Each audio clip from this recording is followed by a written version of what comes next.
Commissioner, I call Councillor Cameron Caldwell.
Morning.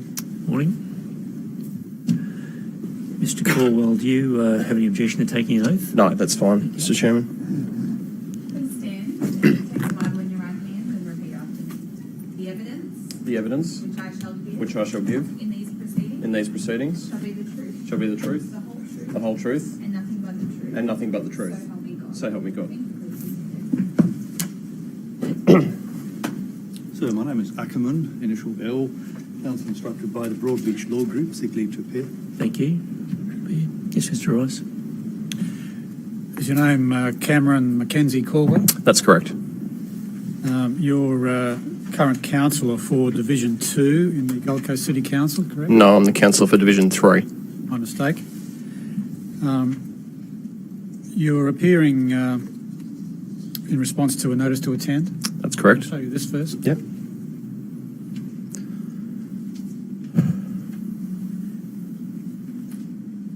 Is that a copy of your attendance notice? Yes, that appears to be the document. Attend to that. Exhibit 79. All right. You first contested local government in the Gold Coast in 2012, correct? That's correct. That was for Division 3 also? That's correct. Re-elected in 2016. Correct. Before becoming a councillor, you were a solicitor in practice. That's correct. Are you a member of a political party? I'm a member of the LNP. When did you join that, Mr. Caldwell? It was around about the middle of January 2012. Is that prior to becoming a councillor? That's correct. Just prior? Well, the election in 2012 was the end of April, So, and I joined in mid-January. were you party endorsed for either election? No, I was not. During the 2016 election, did you campaign as an independent? Well, I wasn't an endorsed candidate, no. But is that a word that you use to promote yourself, as some candidates do? Independent? No, I wouldn't say that I went out of my way to. No word on that. Frank.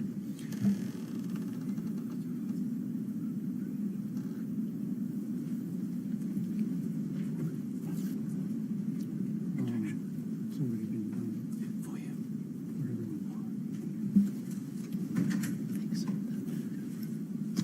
I was asking you whether you used that term, for example, in any printed material, I don't recall using the word independent in any of my material, no. or when interfacing with electors. When interfacing with electors, myself and any of my volunteers were always instructed that the answer is that I'm not an endorsed candidate, but I am a member of the LNP. Did you have occasion to explain that to electors from time to time? I can't recall any specific occasions, but generally speaking, yes, people occasionally show an interest in what your political persuasion might be. Did you make that persuasion known in some other way beyond responding to questions? That is to say, did you put it out there up front?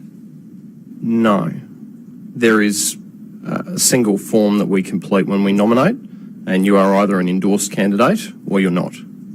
And beyond that, there's no way to say that you're an LNP candidate as such. Is it something that you think electors ought to know? Whether you're a member, Yeah. well, if they ask the question, then I provided the answer, so yes. Well, does it go further than that, though? Is it something that you think electors ought to know, whether in fact they ask when interfacing with you or not?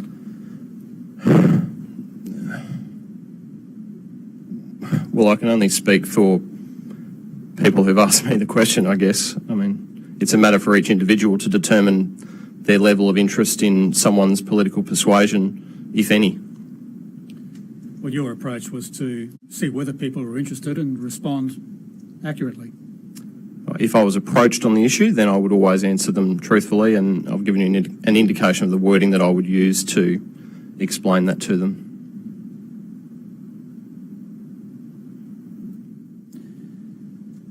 Does party politics, that is to say endorsement of a local government candidate by a political party, have a place in the Gold Coast, do you think? Well, at the last election, I believe there were 2 endorsed Greens candidates, and that's within the framework that's provided. So at the moment, there is an ability for that to occur, yes.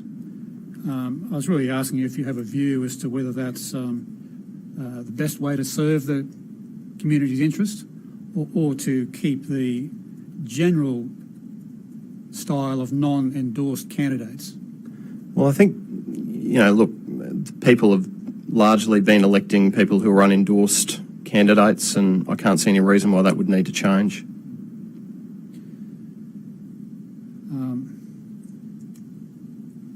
Did you, for the 2016 election, did you need to raise funds for a campaign? Well, I chose to, yes. How did you go about raising funds for campaign purposes? I had one small breakfast function, and thereafter I was just able to receive some donations from a small number of people who wanted to contribute to financially support my campaign. Well, how were such donations forthcoming? Did you initiate them, or? There was probably occasions where I spoke to people, and on other occasions they would offer me support, but I don't particularly remember how each and every one of them arose. You made some phone calls to solicit donations? Well, I talked about donations over the phone. I can't remember who initiated the phone call. Well, how did you select who you would speak to about the subject of donating to you? Well, the first thing that was important to me was that I only wanted to raise as much money as I needed to fund the campaign that I ran. So I guess to that extent, I didn't have an opponent up until fairly close to the election. So I'd taken some steps early on to raise some funds. And then as the campaign drew to a conclusion, I needed some more money and realised that I had some opponents and that I was going to have to fundraise. And so I made a number of donations, or I received a number of donations from a small number of people in order to facilitate that. Okay. But did you do anything to prompt those donations? I don't recall. You would recall, wouldn't you, whether you asked people for money or not? Would I recall whether I asked anyone for money? I don't recall prompting anyone to make a donation to me as such, no.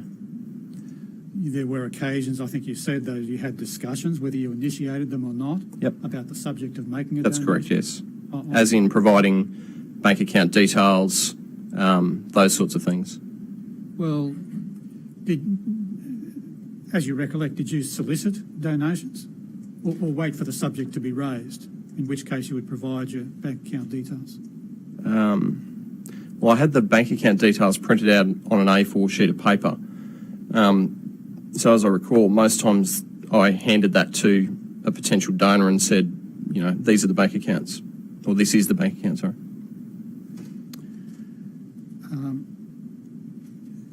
Do you have any selective approach as to whom you will accept donations from?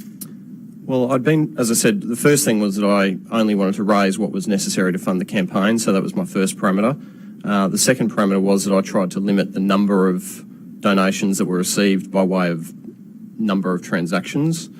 The third thing was that I was trying to be conscious as far as possible that I wouldn't be placed in a position of conflict if that could be avoided. How would that position arise? Well, if, for example, a donor had a matter that had come to council, then I would declare that I had perceived conflict of interest in that particular matter. Did you have occasion to reject potential donations? I did.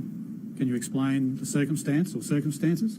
Well, when I was holding the breakfast fundraiser, for example, I had an approach from a consultant who I thought was going to attend on the basis of them being an individual consultant, but they were representing another developer party, and that party is quite active on the Gold Coast and in my electorate, and so I declined that particular donation. What was the amount of that? I didn't receive any funds. No, but was it a discussion of amount? I think it was going to be $2,000. Okay. You mentioned, I think, when you were speaking with investigators, that there was a potential donation, at least, of about $900 from a UPS planning. 3 individual donations of $950, I see. and each of those was refunded. Is that the one you've spoken about, or is that No, that's a separate one. Okay. Can you tell us about that? What caused Yes. you to reject a donation of that kind? So those 3 sums of money came into the account. It's your campaign account? Campaign account, yeah. I had determined that UPS did too much business in the Gold Coast and that would lead to a frequency of declarations that I wouldn't be comfortable with. And so on that basis, I decided to return the funds. Were there any other potential donors whom you foresaw a conflict of interest that you then rejected donations from? No, not that I recall. What about Sunland? Well, Sunland was the developer whose planning consultant was to attend that particular function, and I had said no. Does that relate to the $2,000 figure you mentioned? That's before? correct.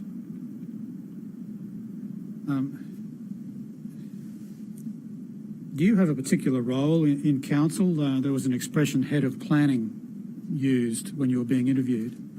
What's the content of that? So I'm the chair of the City Planning Committee. I'm also the chair of the Mayor's Technical Advisory Committee. I'm the nominee on the board of Study Gold Coast. I think they're probably the extra roles and responsibilities that I take on. What was the first of those that you The mentioned? chair of the City Planning Committee. And what does that involve, Mr. Caldwell? So in each round of meetings, we have a meeting which effectively deals with the planning issues relating to the city, and I chair that particular committee. Does that make you any more vulnerable to potential conflicts of interest than other councillors who don't carry out such a role? Well, I have the same responsibilities for disclosure, whether I'm sitting in the chair or whether I'm sitting on the other side of the table. Understood, but in carrying out a role like that, does that put you more frequently into positions of conflict than, or potential positions of conflict than others who don't carry out such a role? Well, no. Each of us that sit on the planning committee have equal responsibility for disclosure. There are members of council who don't sit on that committee, so they obviously don't have to declare at that meeting. Have you had occasion to excuse yourself from dealing with a matter before council? No, I don't believe so. Have you had occasion to declare a conflict of interest? Yes, I have. In what circumstances can you recall? Would you like me to limit the answer to particularly planning matters or other Yes, matters? I think so. Okay. I received one donation from a developer, Kornhauser, which there's been a matter come before council, I think, on one or two occasions post the election, and I've made an appropriate declaration on each of those occasions. Do you declare a conflict of interest in such a circumstance and then continue to vote? On that particular matter, I did, yes.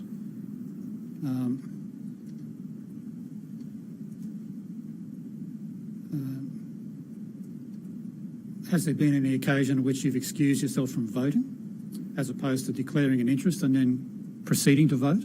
No, because on the best of my recollection, that's the only occasion of any of those list of matters that have actually been considered before me. Well, what was your thought process on that occasion, having made a declaration of a conflict of interest but then proceeding to vote? So our obligation, I guess, is to look, just to have a contemplation of what's in our mind as to how we feel about it. And I felt completely happy to vote in the public interest in relation to that particular application. And the matter was particularly relating to a site that's contained within Division 3 that I'm quite familiar with and have been since my election in 2012. And so I felt that it was important that I bring my local representation to that matter when it's considered before council. Okay, so it's a matter of special interest within your division. It was, yes. Did you nonetheless perceive any tension for the sake of appearance between your having declared a conflict of interest but nonetheless proceeding to vote? Well, I made the declaration, and that's where my responsibility begins and ends. And I believe that that's a fairly transparent way of dealing with the matter, and then others can judge as to whether they feel that's appropriate, I guess. You haven't had occasion, I think you said, to actually excuse yourself from voting?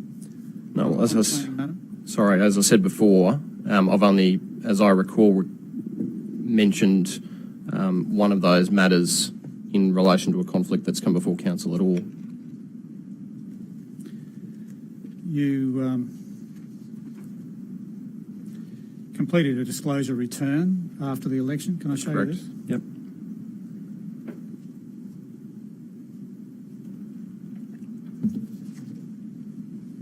Thanks.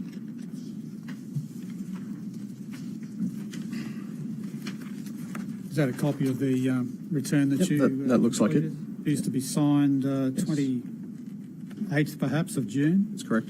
Yep. I'll tender that disclosure return. It's a bit 80.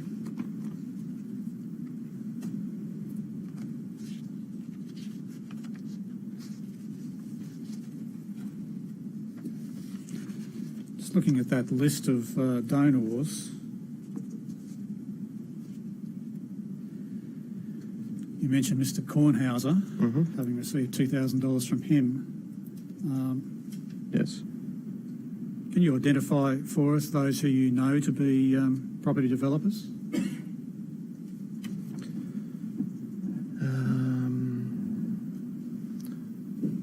Well, if you can, you would probably describe Malfa, Sanctuary Cove, as being a property developer. Kornhauser, Halcyon, and Ganra. Okay.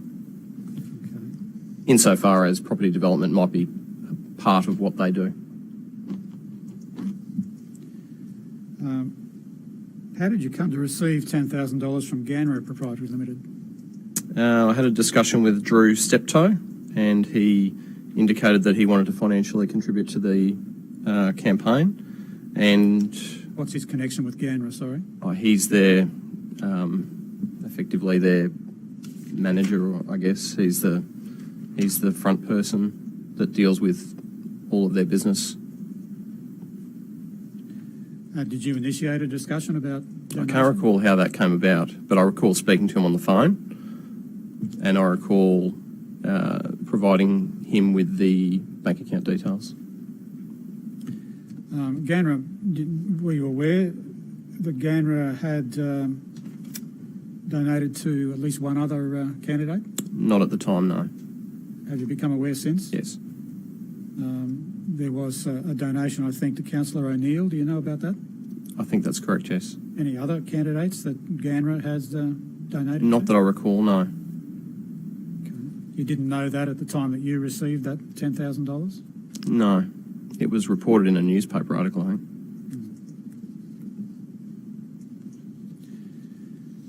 Well,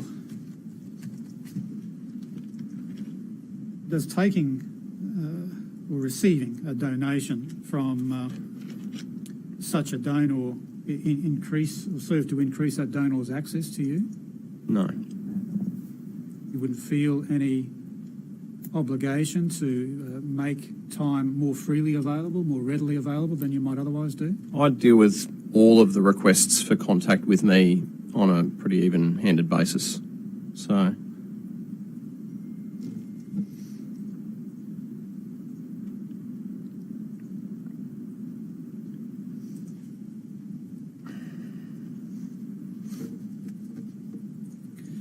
there are reports that some candidates simply don't accept money from property developers. Do you know of any in that category? that don't accept donations from property developers. I'm not aware of anyone specifically that has formulated that policy for themselves to stick to. I know, for example, that the mayor probably didn't receive any donations, so I guess you would say that he had formed that view, but I'm not aware of anyone else who specifically holds themselves out to that. In your case, there was some selectivity as to who you would accept donations from, and some that you returned. Yes. Is your criterion the frequency with which that donor might potentially come before council with applications or other business? Yeah, that's correct. Frequency, is that the criteria? Well, frequency is one consideration, yes. Any others?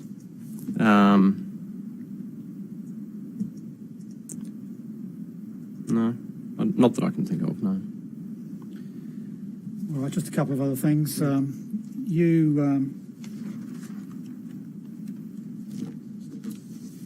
had some services performed for you by Shack Communications. Correct. For the last election. Yep. What kind of services? Graphic design type services.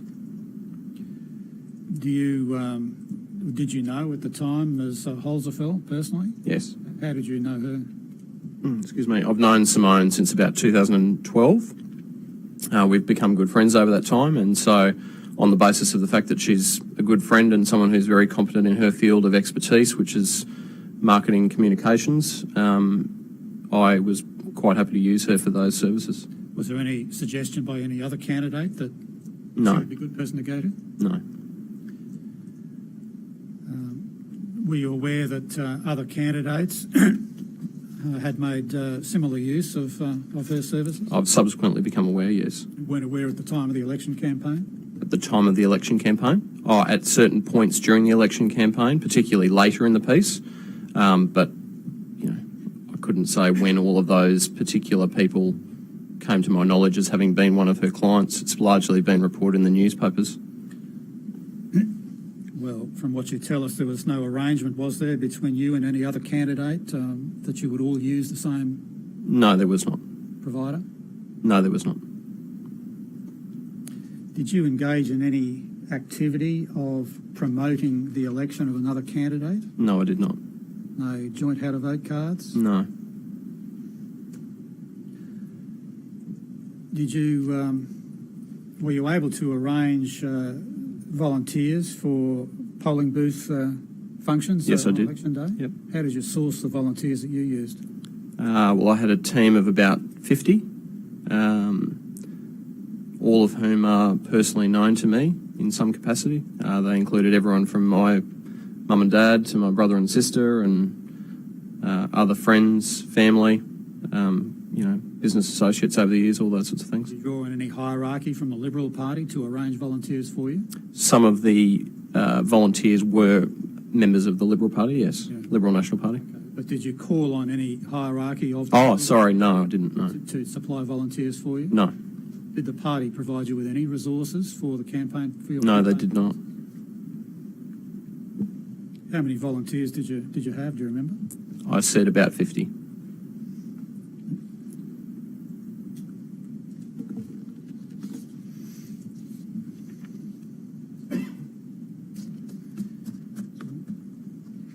That's the evidence, Commissioner. Thanks, Mr. Caldwell. Mr. Rice. Mr. Ackerman, do you have any questions? Thank you. Thank you, Mr. Caldwell. You're excused. Thank you, Mr. Chair.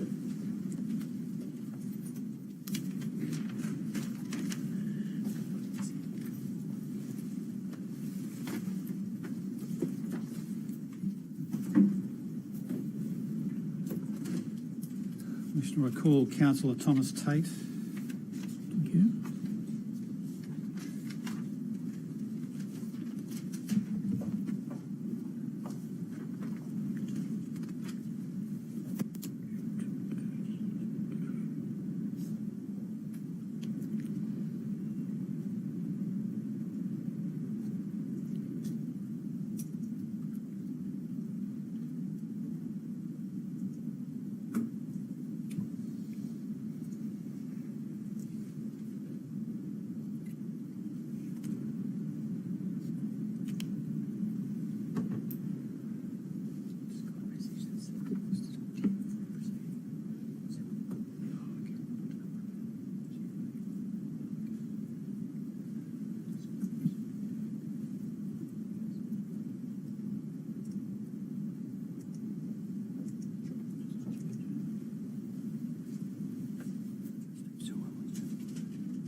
Yeah, I guess so. Commissioner, I've been notified that counsel for the next witness wants to have some discussion before his client gives evidence, so I'd ask for a short adjournment. Okay, we'll stand it down and let me know when you're ready to proceed. Thank you.